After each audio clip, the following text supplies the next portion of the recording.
بسم اللہ الرحمن الرحیم۔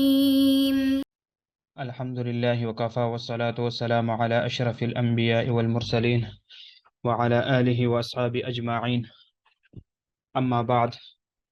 عزیز طلباء، آج یہ ہمارا سورۃ العنکبوت کا 7واں درس ہے۔ پہلے ہم ان آیات مبارکہ کا ترجمہ پڑھتے ہیں، دیکھ لیجئے۔ وَلُوطًا إِذْ قَالَ لِقَوْمِهِ، اور بھیجا لوط کو، اذ قال، جب کہا اس نے، لقومه، اپنی قوم سے،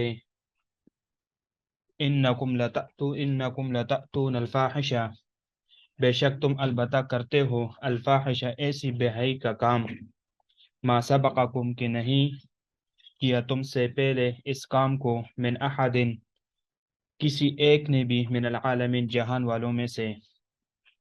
اَإِنَّكُمْ لَتَأْتُونَ الرِّجَالَ، بے شک تم یقیناً آتے ہو، الرجال، مردوں کو، وَتَقْطَعُونَ السَّبِيلَ، اور کاٹتے ہو راہ، ان کے راستے کو، وَتَأْتُونَ فِي نَادِيكُمُ الْمُنْكَرَ، اور کرتے ہو اپنے محفلوں میں، مجالس میں، منکر، ناجائز کام۔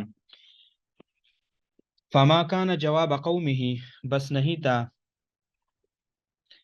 جواب قومه، اس کی قوم کا، إِلَّا أَنْ قَالُوا، مگر یہ کہ کہا انہوں نے، قالوا ائتنا بعذاب اللہ، ہمارے پاس لاؤ اللہ کا عذاب، ان کنت من الصادقین، اگر ہے تو سچوں میں سے۔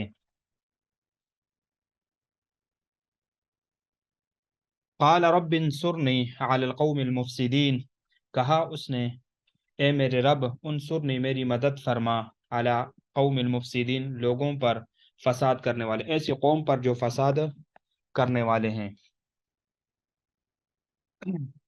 اب ان آیات مبارکہ میں دیکھ لیجئے، وَلُوطًا إِذْ قَالَ لِقَوْمِهِ، یہ لوط، یہ اذکر فعل محذوف کا مفعول ہے۔ اذ قال لقومه انکم لتأتون الفاحشہ، جبکہ انہوں نے اپنی قوم کو فرمایا، تم بے حیائی کے کام کا ارتکاب کرتے ہو، بری کام کا ارتکاب کرتے ہو۔ الفاحشہ یعنی یہ مبالغہ کا صیغہ ہے، اور وہ فعل کون سا ہے؟ وہ لواتت کا فعل تھا جو یہ قوم کیا کرتی تھی۔ ما سبقکم بها من احد من العالمین، نہیں سبقت کی اس کی طرف جہان میں سے کسی نے تم سے پہلے۔ تو یہ ما سبقکم بها من احد من العالمین، یہ جملہ مستأنفہ ہے، اس فعل کے فاحشہ ہونے کو ظاہر کرنے کے لیے لایا گیا ہے۔ گویا کہ مطلب یہ ہے، یہ کہنا چاہ رہا ہے، اور یہ کہنے والا اس طرح کہہ رہا ہے کہ وہ بے حیائی کا ارتکاب کیوں کرتے تھے؟ تو جواب دیا گیا کہ ان سے قبل یہ حرکت کسی نے بھی نہ کی تھی اور نہ کی ہے۔ لوگوں نے کہا کہ قوم لوط سے قبل کوئی نر کسی نر سے جفتی نہیں کیا کرتے تھے، نہ کسی نر نے کسی دوسرے نر کے ساتھ یہ کام کیا ہے، جہان میں سے کسی نے بھی یہ فعل نہیں کیا، تو پھر تم یہ فعل کیوں کرتے ہو؟ اَإِنَّكُمْ لَتَأْتُونَ الرِّجَالَ وَتَقْطَعُونَ السَّبِيلَ، کیا تم مردوں سے بدکاری کرتے ہو اور راہزنی کرتے ہو؟ یعنی وَتَقْطَعُونَ السَّبِيلَ سے معنی یہ قتل اور مال لوٹ کر، جیسا کہ ڈاکو کرتے ہیں، تو یہ راستوں میں لوٹ کر جو ہے نا لوگوں کے مال وغیرہ لوٹتے تھے۔ یا ایک قول یہ ہے کہ اس سے مراد یہ ہے کہ وہ چلتے راستوں پر لوگوں کو پکڑ کر بدفعلی کیا کرتے تھے۔ تو وَتَقْطَعُونَ السَّبِيلَ کا ایک معنی تو یہ ہے کہ وہ لوگوں کو قتل کر کے مال وغیرہ لوٹتے تھے، جیسے کہ ڈاکو وغیرہ کرتے ہیں۔ یا ایک قول یہ بھی ہے کہ وہ راستے پہ چل کر لوگوں کو پکڑ کر بدفعلی کیا کرتے تھے۔ وَتَأْتُونَ فِي نَادِيكُمُ الْمُنْكَرَ، کہ یہ لوگ جو تھے کہ تم، یعنی کہنا یہ چاہ رہے ہیں کہ وَتَأْتُونَ فِي نَادِيكُمُ الْمُنْكَرَ، اور تم اپنے مجالس میں بری حرکات کرتے ہو۔ مجلس کو نادی اس وقت کہا جاتا ہے، یہاں پر دیکھو، وَتَأْتُونَ فِي نَادِيكُمُ الْمُنْكَرَ،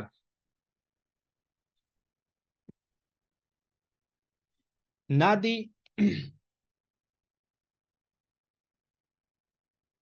یعنی اس مجلس کو کہا جاتا ہے کہ جس میں لوگ وغیرہ موجود ہو، تو اس کو نادی کہتے ہیں۔ المنکر سے مراد آواز کے ساتھ ریاح خارج کرنا، یعنی آواز کے ساتھ ریاح کو خارج کرنا، اور جمع کرنا، گالم گلوچ کرنا، فحش مذاق کرنا، کنکریاں وغیرہ مارنا، تو اس کو کیا کہتے ہیں؟ اس کو منکر کہا جاتا ہے۔ فما كان جواب قومه الا ان قالوا ائتنا بعذاب علیم ان كنت من الصادقین، قوم کے پاس ان کی بات کا کوئی جواب نہ تھا سوائے اس بات کے کہ اللہ تعالیٰ کا، یعنی تو اللہ تعالیٰ کا عذاب لے کر لے کر آ اگر تو سچا ہے، جو ہمارے ساتھ نزول عذاب کا وعدہ کرتا ہے۔ تو پھر آپ نے جو عذاب کا وعدہ کرتے ہو تو پھر اس عذاب کو ہمارے پاس لے آؤ۔ فما كان جوابكم الا ان قالوا ائتنا بعذاب اليم بعذاب الله ان كنت من الصادقين قال رب انصرني على القوم المفسدين۔ تو لوط علیہ السلام نے کہا، یہ اے میرے رب، انصرنی علی القوم المفسدین، مجھے اس فاسد اور بیکار قوم پر میری مدد اور میری نصرت فرما دیجئے۔ یعنی کہا کہ اے میرے رب تو میری انزال عذاب میں مدد فرما، علی القوم المفسدین، اس مفسد قوم کے خلاف جو کہ لوگوں کو معاصی یعنی معاصی فواحش پر برانگیختہ کر کے فساد کا ارتکاب کرنے والے ہیں۔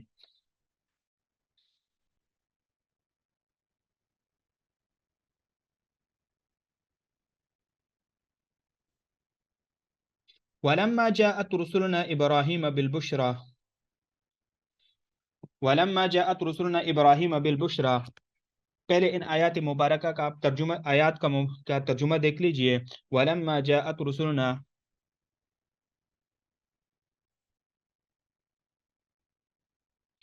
اور جب ہمارے فرشتے خوشخبری لے کر ابراہیم کے پاس آئے، قالو، تو انہوں نے کہا، انا مہلکو، کہ بے شک ہم ہلاک کرنے والے ہیں، اہل هذه القریہ، اس بستی والوں کو، ان اہلها كانوا ظالمین، کہ بے شک اس کے لوگ ظالم ہیں۔ قال ان فیہا لوطا، تو ابراہیم نے کہا کہ یقیناً یہ یقینی بات ہے کہ اس بستی میں وہ کیا ہے کہ لوط علیہ السلام بھی ان کے ساتھ ہے۔ قالوا نحن اعلم بمن فیہا، تو فرشتوں نے کہا کہ ہم جانتے ہیں کہ اس بستی میں کون ہے۔ لَنُنَجِّيَنَّ وَأَهْلُهُ إِلَّا امْرَأَتَهُ كَانَتْ مِنَ الْغَابِرِينَ، اور ہم لوط کو اور اس کے گھر والوں کو ضرور بضرور نجات دیں گے، سوائے اس کی بیوی کے کہ وہ رہ جانے والوں میں سے ہے، کہ ہم سب کو نجات دے دیں گے سوائے اس کی گھر والی کو کہ وہ اس عذاب میں وہ مبتلا ہوگی۔ اب اس میں دیکھ لیجئے، مہلکو،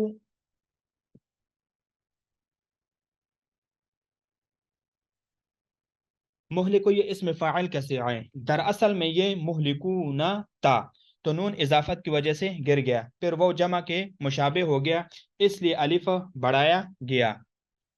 اس میں یہ اصل میں دیکھو، میں پھر کہہ رہا ہوں کہ مہلکون اصل میں مہلکون تھا، نون اضافت کی وجہ سے گر گیا، پھر وہ جمع کے مشابہ ہو گیا، اس لیے اس کے آخر میں الف کو بڑھا دیا گیا ہے۔ یعنی یا یہ بھی کہہ سکتے کہ مہلکو کی اضافت وہ تعریف کا فائدہ حاصل نہیں ہوتا، کیونکہ یہ مضارع کے معنی میں ہے، اور ساتھ ہی القریہ سے مراد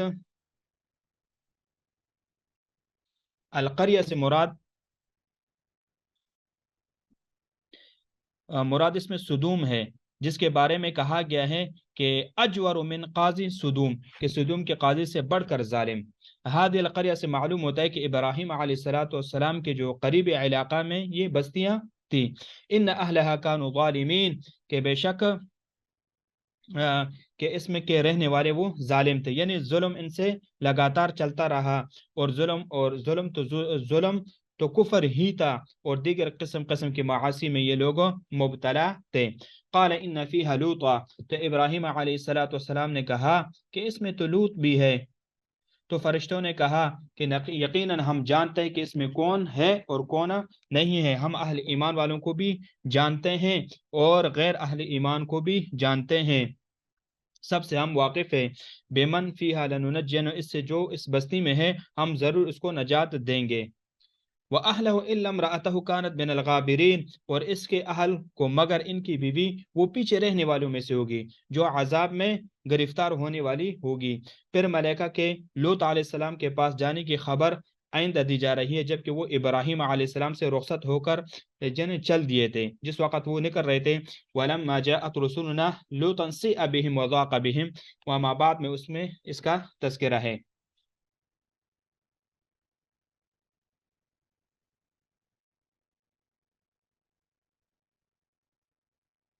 وَلَمَّا جَاءَتْ رُسُلُنَا لُوطًا سِیءَ بِهِمْ وَضَاقَ بِهِمْ، دیکھیے پھر ان آیاتوں کا ترجمہ آپ دیکھ لیجئے۔ وَلَمَّا أَنْ جَاءَتْ رُسُلُنَا، اور جب ہمارے فرشتے لوط کے پاس آئے تو وہ ان کی وجہ سے رنجیدہ ہو گیا۔ اور ان کا دل تنگ ہو گیا. ضاق بہم وذرعا وقالوا لا تخف, ان کا دل تنگ ہوا اور قاصدوں سے کہا لا تخف, قاصدوں نے ان سے کہا کہ لا تخف, کہ آپ ڈرے نہیں, ولا تحزن, اور نہ رنج کیجئے, بلا شبہ ان منجوک واہلک الا امرأتک کانت من الغابرین, کہ ہم آپ کو اور آپ کے گھر والوں کو نجات دینے والے ہیں سوائے آپ کی بیوی کہ وہ رہ جانے والوں میں سے ہے. انا منزلون على اهل هذه القريه رجزا من السماء بما كانوا يفسقون, کے بلا شبہ اس بستی والوں میں سے آسمان سے عذاب اتارنے والے ہیں اس وجہ سے کہ وہ نافرمانی کے کام کرتے ہیں.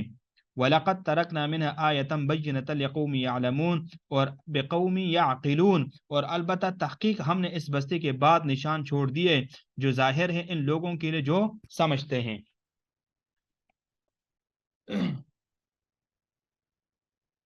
دیکھیے کہ جب یعنی ابراہیم, جب ہمارے کہتے ہیں ولما جاءت رسلنا لوطا سیء بہم, جب ہمارے قاصد لوط کے پاس پہنچے تو لوط کو ان کی وجہ سے دکھ ہوا, ان کا آنا ناپسند ہوا. تو دیکھو یہاں پر ولما ان جا, یہاں پر یہ جو ان ہے, ان یہ ایسا صلہ ہے جو دو فعلوں کے وجود کو پختہ کرتا ہے کہ جن میں سے ایک دوسرے پر مرتب ہوتا ہے, گویا کہ وہ دونوں فعل ایک ہی جز زمانے میں پائے گئے ہیں. گویا عبارت اس طرح تھی کہ کما احس بمحبتهم فجاءتهم المساء من غیر ریث خیفت علیہم من فوقه ان یتناولوهم بالفجور, یعنی جو ہی ان کی آمد کو آپ نے محسوس کیا تو بغیر انتظار کے ناپسندگی ان کے ہاں آ گئی, اس خطرے کے پیش نظر کہ ان کی قوم ان کو اپنے فجور کا نشانہ نہ بنائے, تو اس وجہ سے آپ غمگین ہوئے. وَضَاقَ بِهِمْ زَرْعًا, اور ان کا دل تنگ ہوا, ان کی حالات اور ان کے معاملے میں اپنے تدبیر کے سبب ان کا دل تنگ ہوا, یعنی طاقت عاجز ہوئی. جیسے کہ عربی کا محاورہ ہے, یعنی ضیق الزرع والزراع, اس جملے کو فقط طاقت سے تعبیر کیا جاتا ہے. جیسے کہ کہا جاتا ہے کہ یعنی رحب الزراع, کہ جب طاقت والا ہو اس وقت یہ بولے جاتے ہیں. اور اس میں اصل یہ ہے کہ جب آدمی کا بازو طویل ہو جاتا ہے تو وہ اس کے ذریعہ پکڑ سکتا ہے, جو چھوٹے بازو والا پکڑ نہیں سکتا, وہ اس کو عاجزی اور قدرت میں بطور مثال بیان کیا جاتا ہے. تو یہاں پر بھی قالوا زرعا جو ہے نا, اس کو بطور مثال ذکر کی ہے.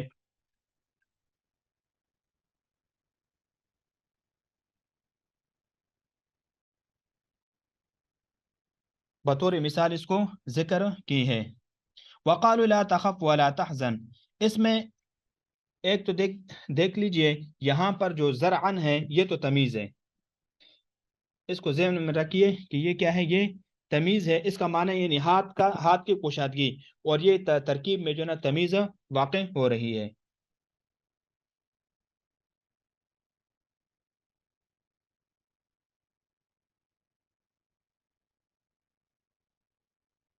وقالوا لا تخف ولا تحزن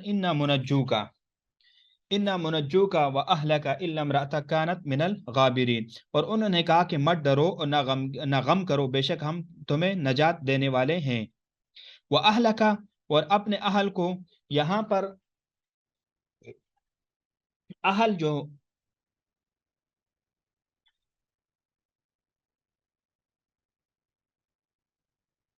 یہ جو اہل یعنی اہل یہ محل جر میں واقع ہوئے ہیں, یعنی اہل کا یہ فعل محذوب کی وجہ سے منصوب ہے. یہ اہل کا یہ فعل محذوب نہ کہ یہ فعل, بلکہ یہ فعل معذوف ہونے کی وجہ سے اہل کا یہ منصوب ہے. اصل میں عبارت یہ ننجی اہلک الا امرأتک کانت من الغابرین, مگر تیری بیوی کے وہ پیچھے رہنے والوں میں سے ہوگی. انا منزلون, بے شک ہم اتارنے والے ہیں, علی اہل هذه القرية, علی اہل هذه القرية, کہ اس بستی پر ہم اتارنے والے ہیں, رجزم من السماء, یعنی رجزم کا معنی ہے بے چین کرنے والا عذاب.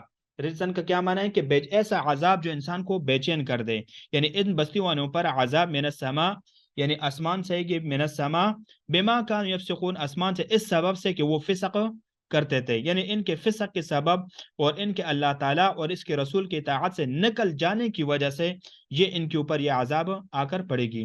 وَلَقَدْ تَرَكْنَا مِنْهَا,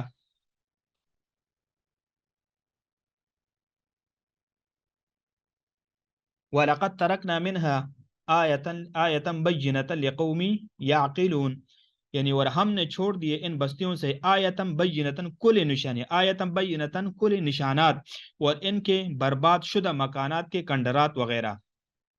یا ایک قول یہ ہے کہ آیتم بینتن کا معنی ہے سطح زمین پر سیاہ پانی، ایک معنی تو یہ ہوا کہ کل نشانات یعنی ان کے برباد شدہ مکانات کنڈرات وغیرہ، اور ایک قول یہ ہے کہ سطح زمین پر سیاہ پانی وغیرہ۔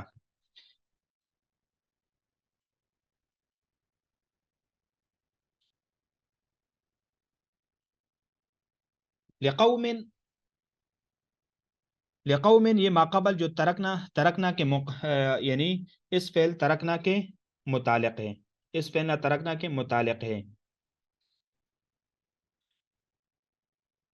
اور دوسرا بعض اقوال یہ ہے، یعنی دوسرا قول یہ ہے کہ یہ لقوم جو ہے نا یہ بینتن کے متعلق ہے۔ یاقین و ترکنا، اور ہم نے چھوڑا منہا اس بستی میں آیتم بینتن واضح نشانیاں، لقوم لوگوں کے لیے، یعقلون تاکہ وہ اس سے عبرت وغیرہ حاصل کر لیں۔ تو یہ آج ہمارا چھٹا درس تھا کہ اس درس میں اللہ رب العزت نے لوط علیہ السلام کے قوم کے احوال ذکر کی ہے کہ فرشتے آسمان سے ابراہیم علیہ السلام کے پاس آئے، ان کو خوشخبریاں دی اسحاق کا، اور اس کے بعد اسحاق کے بعد اس کے پوتے یعقوب کا، اور اس کے بعد یہ فرشتے پر لوط کے قوم کے پاس گئے اور ان کو دردناک عذاب میں ان کو مبتلا کر دیا۔ تو انشاءاللہ اگلے نیکسٹ درس میں وَإِلَىٰ مَدْيَنَ أَخَاهُمْ شُعَيْبًا سے ہم پڑھیں گے۔